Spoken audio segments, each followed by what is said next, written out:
Hello, everyone. I've been having a very tough time lately.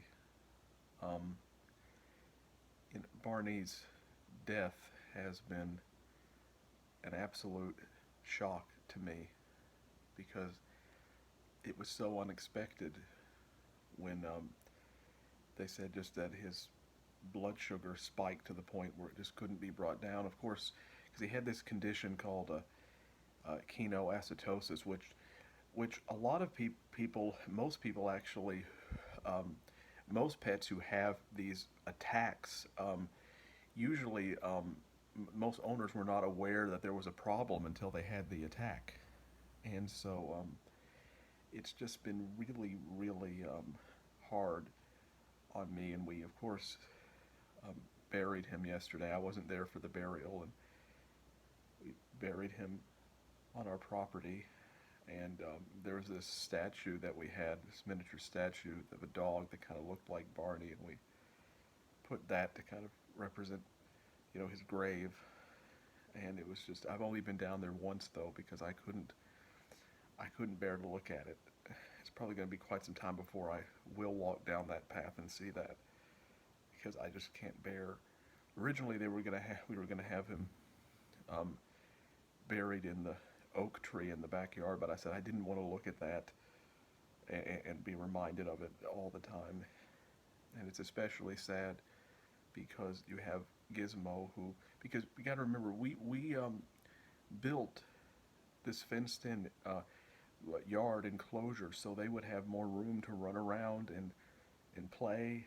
And it was just they only had it for a few days before Barney got sick, and now I see Gizmo just nervously eating grass, and it's just such a sad sight.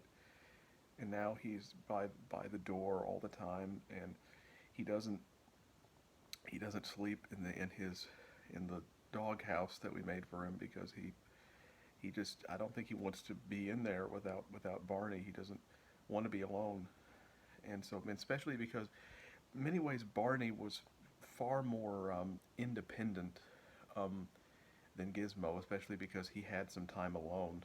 And so, in many ways, it, if it had been the other way around, I think Barney probably would have gotten on better um, because Barney has had more of an independent spirit, whereas Gizmo was very dependent on Barney, and and so it's just been such a horrible time, and it's hard for me to be in the house and to go outside, or even, I know Gizmo needs love and he needs companionship, but seeing Gizmo without Barney breaks my heart.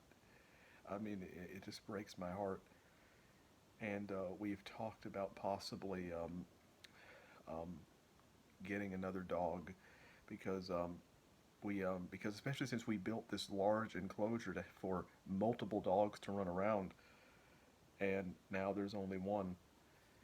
And there's this woman dog breeder who is in the county over, who we've gotten all of our dogs from. Of course, they've all been wonderful, and so we're probably though not going to, because we want to get one that when the weather is, where it can be mature when the weather is warmer, and so we might hold off on getting one until next spring for that reason. And but again, it's too soon to think about that now. But all I do know is that I would very much like to probably get another dog that I can really bond to myself and really make a connection with it, and just really really try to make it my own, and try to recapture, not replace Barney because Barney can never be replaced, but try to recapture some of that, some of the love that that I've shared with many dogs.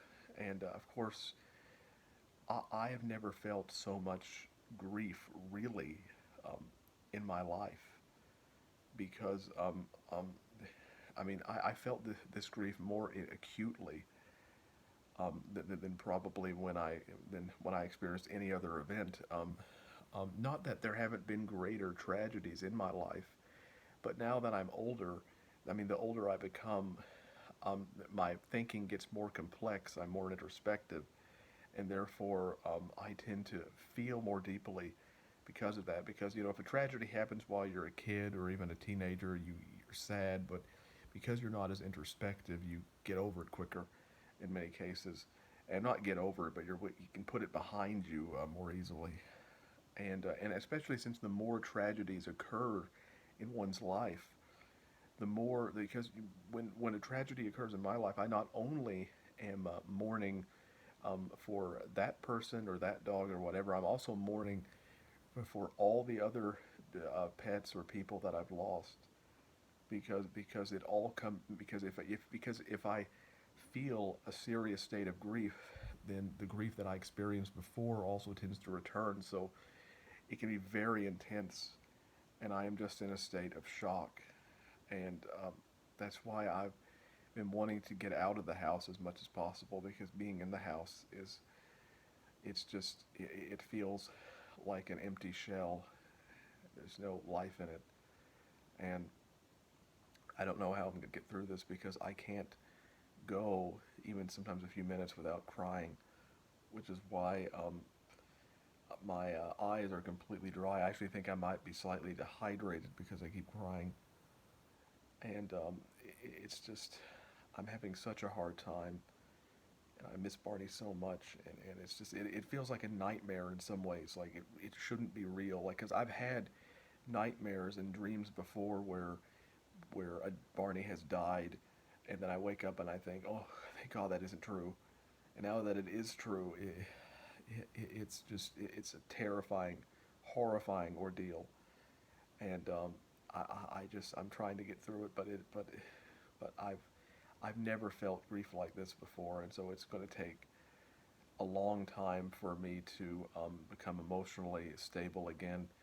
I'm going to try to write, hopefully within the next few days or weeks, but this book is going to be delayed because not only because of the grief, but also because I'm also eventually probably going to get another dog, and then I'm going to want to bond with that puppy and reestablish connections, and so again, the book will eventually get done, I'm sure, but that's not my top priority right now because if because I have some regret now because if I do have a regret, it was not spending enough time with Barney because I was so consumed with writing and with work and all of that like just a few days ago we were going to let the dogs out and have them play, and then I was supposed to supervise them, but we didn't do it because I got so busy writing that it got too late, and we didn't let them out. And of course, looking back, I wish I hadn't done that. I wish I had spent a lot more time with them. And of course, I did when he was a puppy and I was training him, of course. But and it's just there are some things that are more important than writing, and other things, love, relationships, and all those things are far more important. And if anything, this experience has taught me that. And so but again, I'm having a very difficult time getting through this, and I just hope I can eventually make it to the other side.